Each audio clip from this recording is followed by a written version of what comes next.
Welcome to Wellness Radio with Dr. Jeanette Gallagher as your host. Her show discusses topics of health, wellness, and spirituality and is about discovering your place in this great universe from your cells to the cosmos. Along with her guest, in casual conversation, she strives to ask the difficult questions that may be holding you back from a vibrant life and shares new ideas that may inspire you to make a change in your life that you only can see in your dreams. And now, here is Dr. Jeanette Gallagher. Good evening, everyone, and welcome to Wellness Radio. This is Dr. Jeanette Gallagher, and it's a pleasure to have you with us here this evening. Tonight we are going to be talking about the topic of abuse, specifically within the church, within its players, within the times of our lives, perhaps the 40s, 50s, 60s, maybe even many decades later. What we're talking about is how did abuse within the church system become such a topic that seemed rather, we won't say commonplace many decades ago, but it definitely was active. It was covered up. It was, okay, we got it, move on. But yet we're looking now in the years 20, 23, 24, and we're saying, but that wasn't right. That was an abuse on humanity. That was a real abuse of my soul, my spirit. It was wrong. And we think about it. Are we looking back in history with today's eyes to judge, chastise, call it out, say it for what it was, without perhaps looking at the context of history, of people at that time, and what was going on? What we're truly going to be talking about today is patriarch infallibility. The ultimate source is God. So what is patriarch infallibility all about? Mothers, fathers, priests, teachers, leaders, perhaps God, the Pope? How are we looking at things, and how are we seeing? Are we all human? Are we all soul and spirit? Are we fallible, infallible? Are we perfection in soul and body? And how can we really uphold all of these qualities and still be even existing in the year 2024 without using judgment, shame, guilt, and all of these regrets that we see going on within humanity? Today, my guest is Len Prazych. His book is My Father's Letters of Healing on a Quest for the Truth. Len, thank you so much for joining us today. It's a pleasure to have you with us. You're very welcome, Jeanette. Very anxious to speak with you. Len, I think when I looked at your book, and immediately I wrote down the patriarch infallibility on a piece of paper. And we look at it and we say, are we now wiser? Are we now willing to speak out? Are we stronger? Or are we just resilient in this year 2024 about abuses of the past? What are your thoughts? I think some of us are.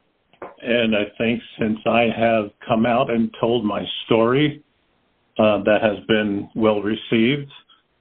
People have applauded me for my courage in finally doing that.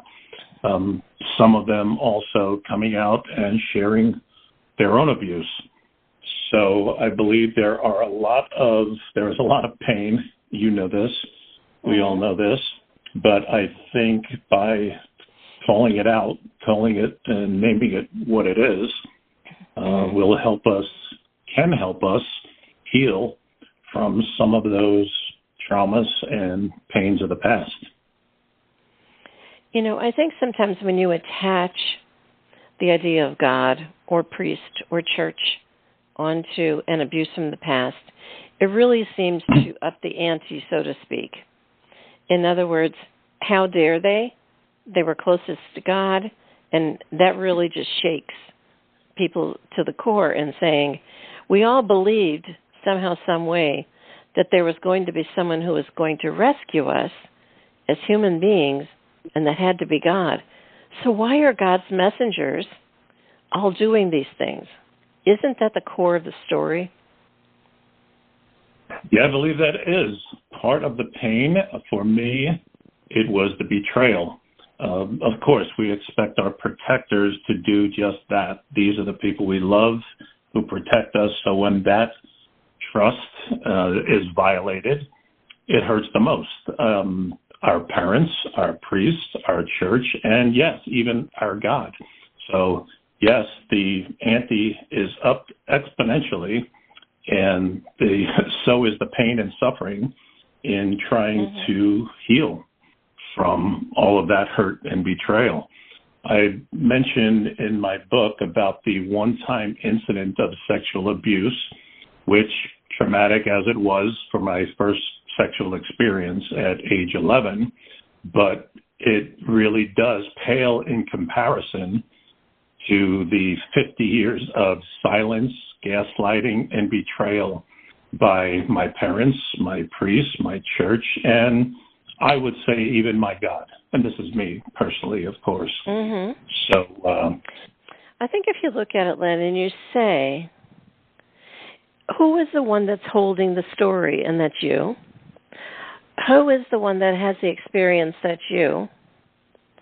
And in essence, is it not in the past 50, 60 years, we've all been on this soul journey of some sort, had experiences that took us to our knees, and we had to decide, what am I going to do with this? And only now, I think in the last 5 to 10 years, are people learning that they can speak out about things like this. I mean, you got to look at it. Let's look at history for a minute. Let's go back to the 30s and 40s. People were given a gun at the age 16, 17. Hey, go over to the other countries. Just blow them away if they're in your way because they don't belong there. Then they come back and they have to be decent citizens. They have to be upright people. They have to have a job. They have to take care of their families because we believe they all should know how to do that. How do they know how to do that? They were never taught it. They were never shown it. They did not experience it. So how can you say that you're going to teach, live, and abide by something which you have never even seen? It's sort of, it's almost mind-boggling in a way. Then you go into the years 40s, 50s, 60s, and 70s. It was all about safety, security, a job. But then there was drinking. There was illiteracy. There was abuse. There was domestic abuse. There was violence. I mean, look at it. It was just off the wall. But it very much was within history and written as such. So sometimes I think when we look back at things, we say, but they're wronged. But if we took down all of the windows and we jumped back into that past life, what would we say then? So your letters that you've written to your father and to your abuser, can you say that you have jumped back into time without today's glasses to be able to experience and therefore heal and dissolve that story?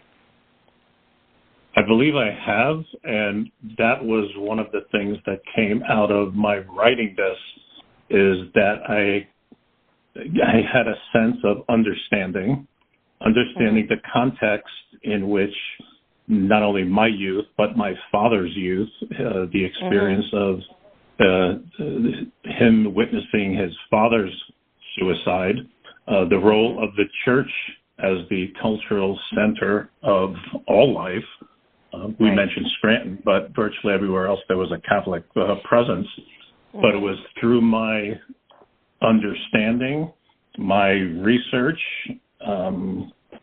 that I believe that I came to a place where I could be more compassionate, more forgiving, certainly not forgetting and giving anybody a pass, but by being able to look back and understand helped me to be able to move forward and continue to move forward.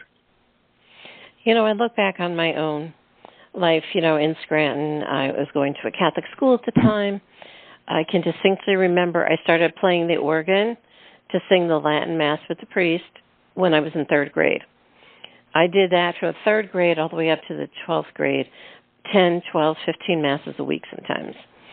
And I can distinctly remember having my kind of like a little silo of that experience and that existence, and then set it to the side.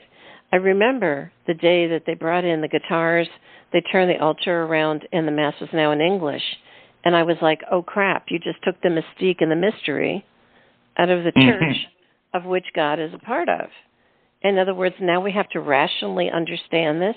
We have to rationally be valid. We have to rationally say, oh, well, now I understand what God said, so maybe I did something wrong. So now we have to be held accountable, because we can't say, oh, well, it was in Latin, I didn't understand it.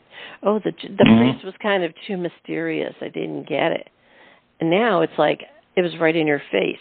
So I think the Catholic Church took a huge leap forward there. It was almost when we got rid of our telephones and now we have cell phones.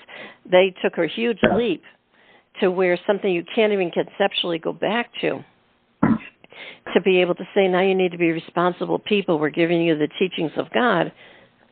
But not everybody got the memo, perhaps? Very good. Because when I think about it, I distinctly remember it was 8th grade. You know, myself being a medium, I've been this way my whole life and understand I can sense things.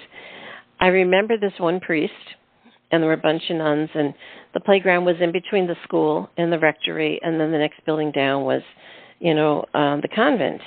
And I always remember the priest chasing the nun around the playground and knowing that that's what they were doing. Fast forward 4 decades later, the priest is then held out for all of these abuses of people within the church. And I hadn't even realized it at the time. This priest has been in my house. He was in our house, our family house, for decades and decades, came to all of our events, helped out our family members who had their own abuses going on. And I know there's 90% of the story has never been told within that context. But I can see it. I am aware of it.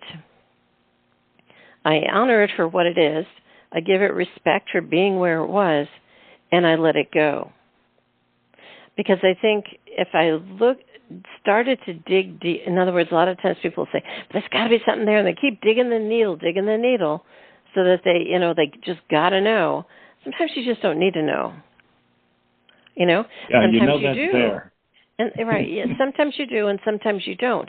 But sometimes I think you just have to say, I see it, and that's a time. It's sort of like putting a timestamp on a picture and flipping the page. Do you think sometimes some people fall in both camps, so to speak? They need to do the story, but some need to just say, I'm putting a timestamp on it, and I'm moving forward? Yes, absolutely. One, because of the pain involved in having to do that. Not to mention that the messaging back then, and I'm dating myself when I'm saying in my family in the Catholic 1970s, we didn't talk about these things. Okay, right. They were supposed to remain secret. You weren't supposed to say anything derogatory against the church, much less the priest. It was an honor that a priest would visit your home and bless your home and have dinner with you. So how could you ever, and especially because you'd be betraying the priest who most likely rationalized with you to say, we don't talk about these things. This is the way we show love. Nobody needs to know about this but you, me, and God. So putting that on a young child, you can't expect someone to come forward and share all this. I mean, people continue to hang on to the secrets and traumas for decades, dealing with some of the same trauma that they dealt with back then. Right. I think, Len, that's very important to focus on for a minute there. I work so much with patients at end of life, and I can tell you 99.9% of them carry all of that dogma with them, and they think they're going to take it with them to heaven and keep those secrets. And sort of like, you just got to let this stuff go one day, And I think if we rewind the film script again, what was it always about in the 50s and 60s and 70s when you went to school? You were always told what happens within these four walls stays within these four walls. I'm sure you've heard that bazillions of times. That is the way it was. Las Vegas. Yeah, well, in Scranton, that's what you knew. You know, if you're beating the hell out of your wife or whatever, if you're drinking and slopping down full, it didn't matter. If you got up for work the next day, did what you were supposed to do, you were good to go. Mm-hmm. You were a, quote, good man. You showed up. You put a roof over the head, and that woman needs to be grateful. Do you know what I mean? Those kinds of ideas. Be grateful for what you have. You have a house and a car and you got kids. You got what you wanted. But it doesn't matter about all the other abuses. So I think the idea is then people went to their priests and their churches to get help.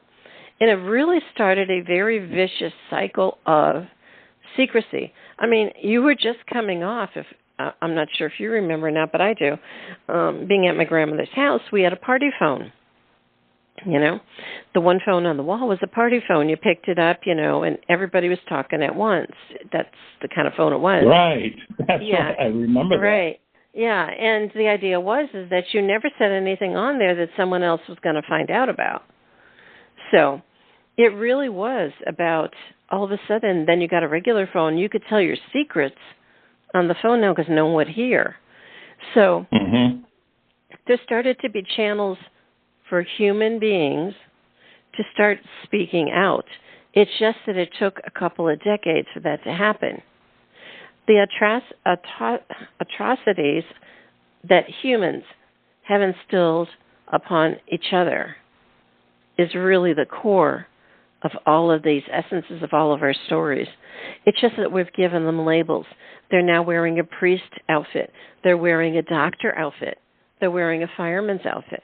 They're wearing a policeman's outfit, or a mother or a father, or a cousin or an uncle, you see? So it depends upon its atrocities within humans projecting through whatever outfit they're wearing that day. Perhaps? Yeah, I would agree.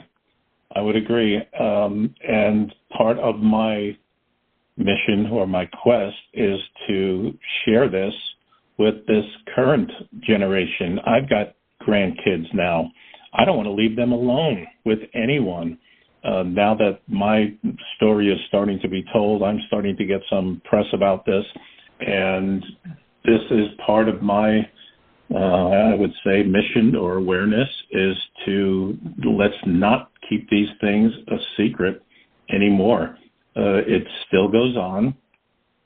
And we have to stop. Well, we're damaging our children. We've damaged so many other children. And to the point you made earlier is that I believe it was commonplace to the point where nobody would say, hey, this is a big deal. It happens all the time. Get over it.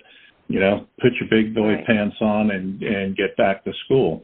That was all too familiar. And I can't help but think that it was a factor in my family and my culture and my father growing up, having lost his father to suicide when he was about the same age that I was when I had my trauma.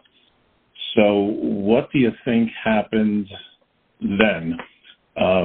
Did he go off for some grief counseling and some therapy? No, of course not. He went to see the priest, okay? He went to his parish priest. That was where he got his advice. And for all I know, an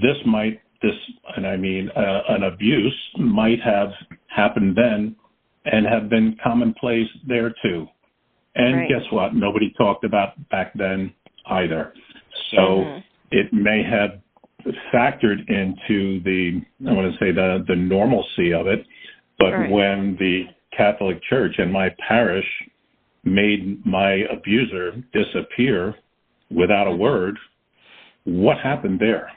And that is still on a quest for that truth that I don't believe I will ever find. But again, understanding the environment at which this happened, has helped me to come to terms with that. Right, because I think the idea is that history has taught us that humans must be resilient. They think that that's a fad word that they came up with in the past 5 years. We're all resilient human beings. No, we've been resilient the whole time. We've kind of had the holy crap sometimes, and then all of a sudden, everybody started to talk about it, and then, oh, okay, then it must be okay, and then we move on again. Do you know what I mean? It's sort of like when all the people came back from war, and it was okay, yeah, everybody felt bad themselves, but when they went to group or when they started talking about it over a beer or when they started, acting out and fighting with each other, they realized, oh, we all had the same experience. Okay, let's move on to the next thing. So sometimes, I think in projected history, if we go back, we say, have we come to a point in our life where things start to happen, people start to open up and share, they realize the context, the commonplace, and are able to say, I am now feeling a little bit lighter about it, but I'm not willing to accept it, but I am aware of it, and that makes you resilient beings. So is this just another exercise in being resilient? I think it helps. Rather than continuing to bury and not address or express some of this pain, makes it easier to bury and suppress future pain by coming out and talking about it, sharing it. Not only brings an awareness to it, but I think it makes it more okay and more socially acceptable to talk about these things. This is based on my limited experience since I've been open and out about this now for the last year or so. It gets easier. It gets easier to talk about, and another part of what I would like to do is let people know that it's okay to talk about these things and share those secrets and defy those old messages that says, how dare you talk about this? How dare you say this about your parents, your priests, your church, your God? And that no, keeping these secrets inside deteriorates you from the inside and out, mentally, emotionally, physically, spiritually, sexually, and shows themselves in other ways, addictions, alcohol, drugs, sex, and just mental illness, all because one has not been able to express and share this and instead bury it, allowing it to eat them away from the inside out. If you remember when people started talking about their experiences several years ago, and others would be on the other side of the fence saying, just as you said, how dare you talk about the priest or God like that? And then they kind of had this kind of inner spiritual, I think, pulling tug of war. It's almost as if the conversation then started to come up. Who is God? What is God? Who is his messengers? And are they people that just have a profession on the earth? Or are they truly anointed by God kind of idea? And we saw a lot of people, a huge percentage of people, going away from what we call organized religion. They may say, I still believe in a power of a spiritual being, whatever you want to call it. However, I don't believe in the organized dogma that is now being held out in the world. Do you think that evolution of religion and all these abuses has really caused us to be better people, more awakened, and more aware? I would say more aware. I don't want to use the word better. Maybe being too judgmental on that, but certainly aware, evolutionarily speaking. Just look at what's happening to the Catholic Church now in any community, I believe. Right. Churches are closing because there are not enough members, congregation, to sustain them. The ones who are there are usually senior citizens. You can't get young people to go to church, much less maintain a community in the church. Churches are being bankrupted by lawsuits that are still coming forward. Right. So awareness, yes, and I think this is a factor. Certainly not only the sexual abuse that has been now more spoken about is a factor, but so are these other things as well. I think also, too, the idea of you're supposed to say as I do, not do as I, that whole thing there, that I know that little phrase. I can't get it right just now. But, the priest would be saying, I'm telling you the story of God. This is how it's supposed to be. But then they turn around and they do the opposite. So that whole idea is that have we taken the point of using that story as a hierarchy as power, be it false power, and said we are better than, and that's where it really got stuck. I mean, I can remember, I live in New Orleans, for decades now, and churches are saying, well, we really don't have the money to be able to do this, that, and the other. And I'm thinking, if there was a normal mother and a father in a house, and they said, we don't have the money to do this, we'd sell the house and the 4 cars that are outside. You know what I mean? Or maybe we would, get rid of some of the stuff that's stored up in the cupboards or the paintings on the walls instead of saying we're going to shut down the house. I think the idea is that it's inconceivable in many religions, well, we're looking at the Catholic Church right now, to say that we don't have this, that's why we can't do that, when they aren't even willing to change any of their inner own workings, so to speak. In other words, churches here are closing like crazy. They did after Katrina, too. And when we look at it, but gosh, guys, take some of these things down off of the walls and sell some of them, Every single priest doesn't need a car. There could be a van, you don't all, I think the ways of thinking have not reached or kind of solidified into the church yet that they are at a pinnacle point where they are truly going to end, maybe in this decade or so, perhaps? I don't know if the church will ever end. I think it will undergo its own transformation and emerge like any other powerful big businesses do during a bankruptcy. You reform, you let some people go, you readjust, you rebrand, you do all these things to still be relevant to your constituents, to your congregants. And I think that's what's happening now, but just on a larger scale that no one's ever seen before. But do you think that that's just, as you said, a business? We see it all the time here. People declare bankruptcy. 6 months later, they're on a new location, a different name. All they did was write off their debt, and then they turned around and started over again. So they haven't, quote, learned their lesson, so to speak. So is there a lesson to be learned that perhaps the church has not recognized, that maybe their teachings, their power, their control, they have altered the messages from God and made them into their own stories to suffice their own viability in the world? Yes, absolutely. I think that's exactly what they are doing. And I don't think you can have that conversation without the factors that you just mentioned. It's power, it's control, it's money.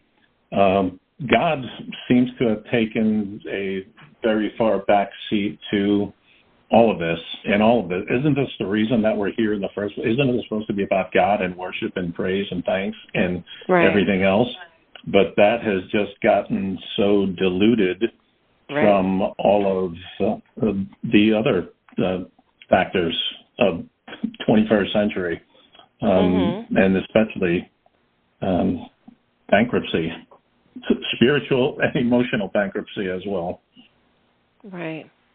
Well, Len, also to the idea, your book, My Fathers, when I picked it up, I said, hierarchy and the patriarch.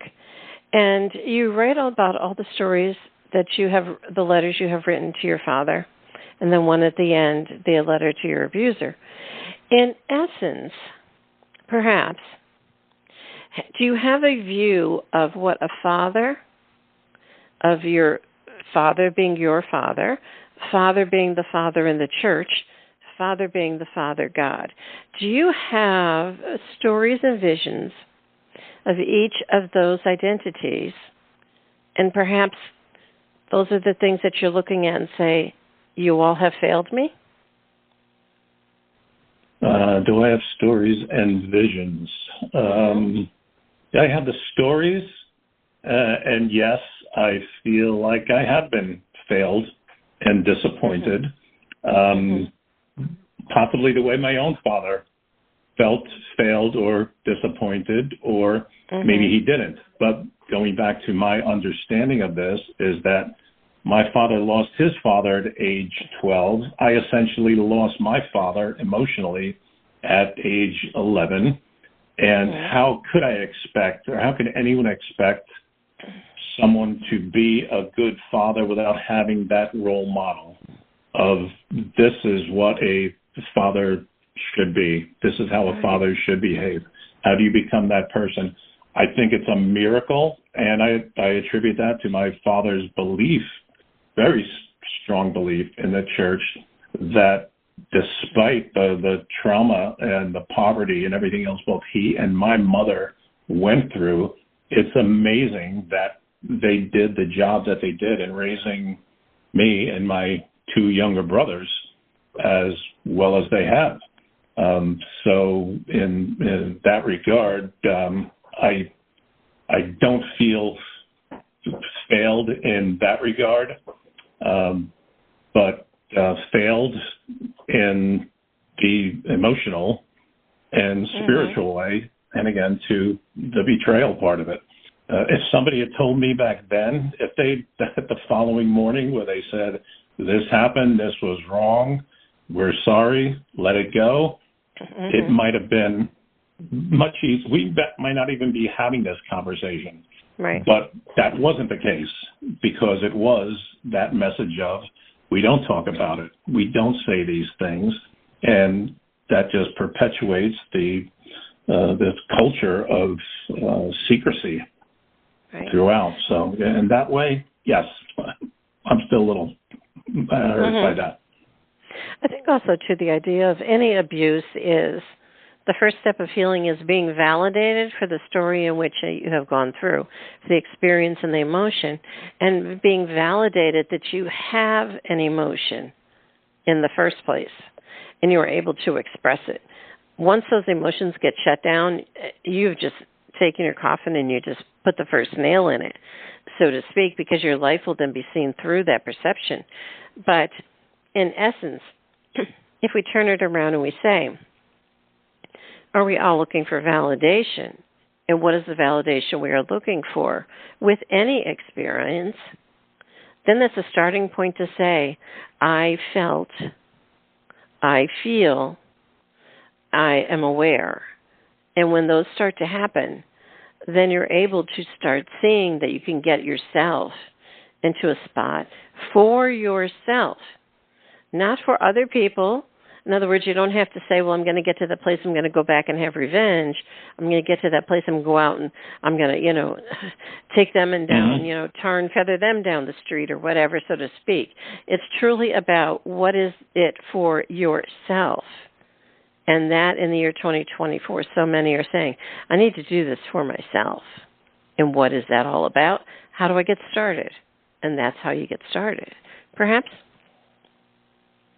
No, I entirely agree. Having that validation is very powerful. I didn't realize entirely, even while I was writing this book, I was questioning if this experience ever happened to me at all. Right. I couldn't be more sure, confident that this is the defining experience of my life since I was the age of 11. And the story hasn't changed. And I know how it can change over the years. I've studied about dreams and memory and imagination and all that. But this story has stayed the same. and I could not get anyone to validate that for me, which first thing you want to hear is, yeah, I hear you, and yeah, I don't have to believe you. I just hear you.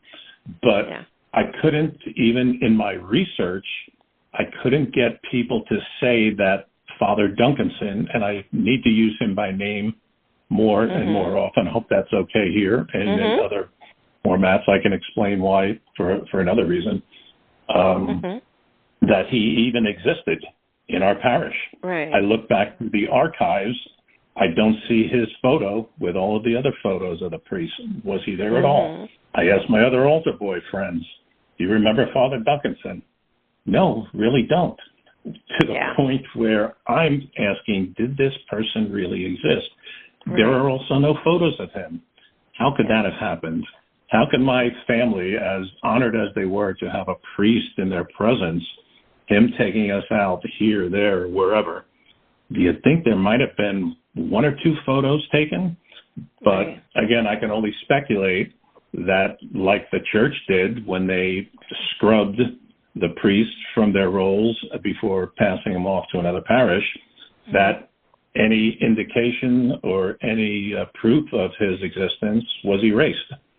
No one told me that, but my point is that if I'm being gaslit and unvalidated, that's only leading to my frustration, anger, my disappointment, my betrayal, and here we go again. So because it takes you down the road of being crazy. Am I making this up, or where the heck did this come from? I mean, we can, so many people. I could tell you probably if you had 100 people in the room, 100 people would say they've had some sort of similar experience some way in their life, because this was pre the internet, when people could disappear. People could really get lost pretty easily, and the idea is that, does it put the burden of proof back on the victim? And the answer is yes. Does it put the burden of being validated and having to clean up the mess, so to speak, back on the victim? And the answer is yes. And then you look, is it put the healing that needs to be done back on the victim, but in a soul pathway? In other words, they have no one to help, assist, or get them through this, because how could anyone do that if it didn't, quote, exist in the world out there? In other words, well, I don't know. Let's take your imaginary friend along the way. We don't know who it is, but that's okay. You almost feel like you're living in an altered universe half the time. And we can see why so many people over the decades have ended up in mental health help, because they truly, there's nothing out there that says, I really need someone to stand by me and say this was real. Got it. It's real. Let's do this. Put their hand out, hold their hand together, and walk with them till they're able to stand on their own. I think that is so vitally important, because so many people have just been knocked down to their knees and stripped of their own identity that it's almost as if the victim doesn't even exist anymore because of the perpetrator. Perhaps? Yes. I believe we're all responsible for our own healing and taking the steps to get there. So the example that I could use is that last 6 months ago, I decided to bring my claim to the police, which was an exercise in courage. First, I thought it was just ridiculous. 50 years later, some minor claim of fondling, what's the point? But my advisors suggested that I do just that. So I did. I went down to New Jersey, the sex crimes unit, and filed a claim, and the police were very receptive to me. I brought them a copy of my book. This is what happened. This was the story. And it came down to, well, do you have any proof? Well, I really don't have any other proof other than this is my statement. Are there any other victims? Well, I don't know that. We can imagine that there are, but no one who has come forward. Okay, well, unless you have other victims or anyone who's going to corroborate your story, it will probably end in a closed case. So I'm like, okay, I totally understand that. Part of what I'm doing with this is asking others if they have been abused by a Father Duncanson, and assuming that is his name, and we think it is. We've done some research. But as I mentioned to you, I didn't even know, and if anyone ever looked, they might not even see that he was there. So what the police did, they were very professional. They took their statement. They used the research that I had done about him. For example, knowing that he came from the Washington, D.C. Archdiocese, they began their investigation and came back and told me that the material, the files on him, was voluminous. So, okay, there was a history. And, oh, by the way, that this evidence indicated that he was indeed at St. Henry's Parish in Bayonne, New Jersey, during the time that you mentioned you had your abuse. Okay, so for me, thank you. All right, it's not my imagination. I'm validated. You say he was there. All right, we can connect the dots. I mean, it almost seems superfluous to think that, oh, by the way, he abused me and maybe others in the parish. But no, he was just there. So we've gotten to that is just a major discovery, I guess, for me to say, all right, no, I'm not crazy. He was probably there. He probably did this to others. And I try to reassure myself in that by saying something, I may have prevented others from being abused, especially my brothers, my two younger brothers, because priests preyed on families with more than one sibling. Many families were that way back then. But you know what I also, too, wanted to talk about in closing, Len, that it's important to find out about validation, because sometimes you don't need to know all of the story. You don't need to know everything that went on, like what the priest did or how many other names, or I need to go out on a mission and collect all the names, and I need to know if he's alive or dead and how was it and was it bad and blah, blah, blah. Sometimes you just need validation and just say, you know what, got it. And then you could almost hear in your mind, you could hear a door slam. It's as if you no longer have to carry that burden, and that door and that story has left the building, so to speak. Do you think sometimes that's pretty much, once you hear it, you just go, I can breathe again, perhaps? Oh, absolutely. Absolutely. And it was a little challenging, I think, at first. I mean, yeah, I'd like to know all of those answers, but I realized I don't need to, and I may not. My parents and the priest went to their graves with these secrets, as I describe in my book, my frustration at trying to get my father to admit to anything just fell on deaf ears. So I had to be okay with not knowing. And sure, I can move on with that. I can accept that. I can deal, and we can live with that. Would it be great to know? Sure. Do I have to? No. I think I'll be okay. Doesn't matter. Have to be okay with not knowing some things. Because if you look at it, your father, by him saying and validating that what happened to you was an experience you had, that then shows his patriarch infallibility. He didn't protect you. He didn't this.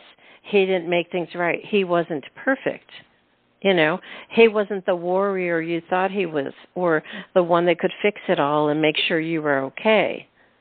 So in a way, he was protecting his own self in the process too.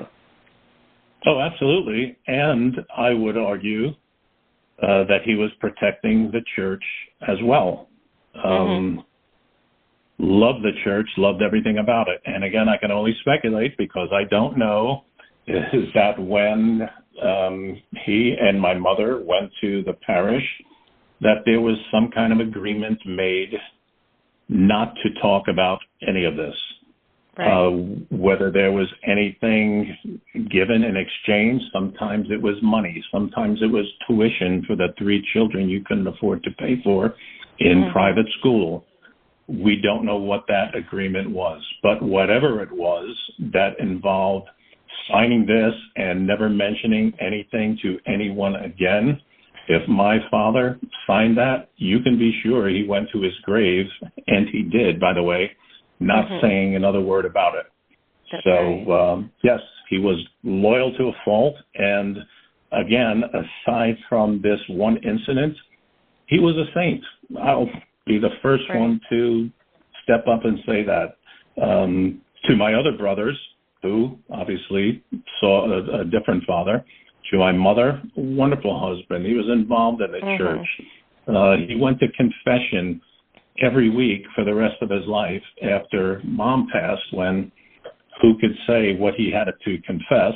I have a guess, but the point was he was a saint, except for this one little thing. Yeah. You know, I think it's so interesting you say about the brothers having a different life. I distinctly remember saying something at one time, and my sister, she made a comment. She says, we had such an idyllic childhood. I don't know what you're talking about. And I'm going, I don't know what house you grew up in, you know, but it certainly was not the house that I grew up in, you know. And I think that's very important, because for people who have had any type of earth-shaking kind of experience in their earlier childhood, they truly have had a different experience in life, because they see life through a different filter than the other members of the family, don't you think? Oh, absolutely. And especially in my family, that could not have been clearer. Even now, trying to, this was one of the things that was a challenge for me also in showing this memoir to my brothers. Their first response was, I don't remember this. I'm sorry it happened to you. And, look what you're doing to Dad and his memory and his legacy. The disassociation. Two different experiences, but they were also, they didn't understand, and maybe they do, maybe they don't now, is that they were part of the messaging of, you don't say anything. You don't say anything bad. We don't talk about these things. You keep your family laundry within the family. But I don't think so, obviously. Yeah. It really takes the family structure and really kind of destroys it. It really dissolves it in later years when people start to speak out. I can distinctly remember a family member had said to me, I said something, and they expressed their emotion, and I said, then why are you doing it? And they said, I am the dutiful son till death.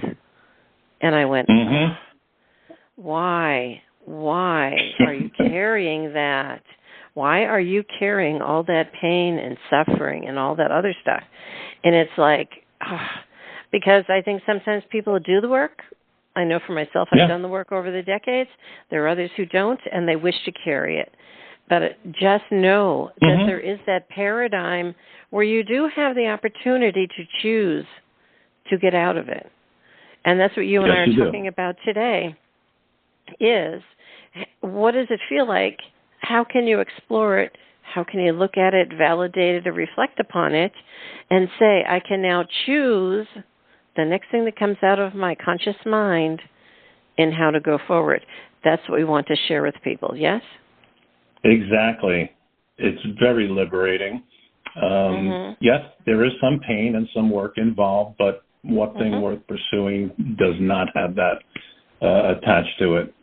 So I can only encourage people, if they can be inspired by me and my story, even 50 years later, it's still okay. You know, you can still be a big boy, and you can still live your life, and you'll be surprised, I think I was, at the support and love for coming out and saying something If it can help others do the same, heal, and of course, prevent anything like this from happening again, not only with priests, but with anybody else in positions of power to damage our beautiful children.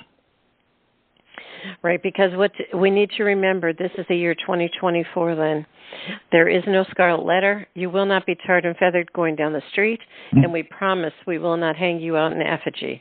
You know, the idea is that speak up and be able to say it for your own heart and soul. That's the most important thing. Yes? Yeah, and for your children, and for your grandchildren, and for anyone else. Let's do this. Come on, we can still be humans. Yeah. You know, my granddaughter had said to me one day, she says, Grandma, I was telling her saying something, and she was hearing part of the conversation. She says, Grandma, were you Cinderella? And I went, oh, gosh. Were you? You know, because I had experienced some similar things to the Cinderella story. She says, were you Cinderella? And I went, oh, okay. I said, yeah, I must have been. Isn't that exciting? And move on. So I think, Ellen, we shared a wonderful story today. Can you share with the listeners how to find out more information about your work? You can go to my website at lenprazych.com. My name, L-E-N, P as in Peter, R-A, Z as in zebra, Y, C as in cat, H.com. You'll see information about my book. You can buy my book there. You can see the blog. You can see the recent press, everything you'll need to know. And obviously my email, if you want to have a conversation by mail or in person, I'm happy to do so. Very good. Well, Len, thank you so much for joining us today. It was a pleasure to have you with us here to share your story, because everyone that shares a story inspires others. So we thank you so much for inspiring us today. You're welcome, Dr. Jeanette, and thank you for giving me the opportunity and the platform to do this in one of the most positive ways that I can imagine and have experienced so far. Very good. Thank you. Thank you so much, Len, today. If you'd like to find out more information about Len Prazych, again, his book is My Father's Letters of Healing on a Quest for the Truth. Please do click on the link on the bottom of today's show page to go directly to his website for more information. And it is about listening and hearing to others as they share, also standing up, reaching out a hand without judgment, and being open and able to be, as we call it, present for others who wish to share their emotions, their pain, and their struggles going forward. This is the path to healing. Thank you so much for joining us today. This is Dr. Jeanette Gallagher. Until tomorrow, have a great day. Today we discussed many life-changing concepts. Who do you turn to, and how do you know what is best when faced with a health crisis? Dr. Jeanette is a patient advocate. She listens to the patient, the doctors, and the family, clarifies the health issues and concerns, then helps the patient make the best choices going forward. If you would like help implementing change into your life and health, we can talk and see where you are stuck and how to improve the quality of your life. Check the link on the bottom of today's show page or visit drjeanettgallagher.com to schedule a phone appointment today.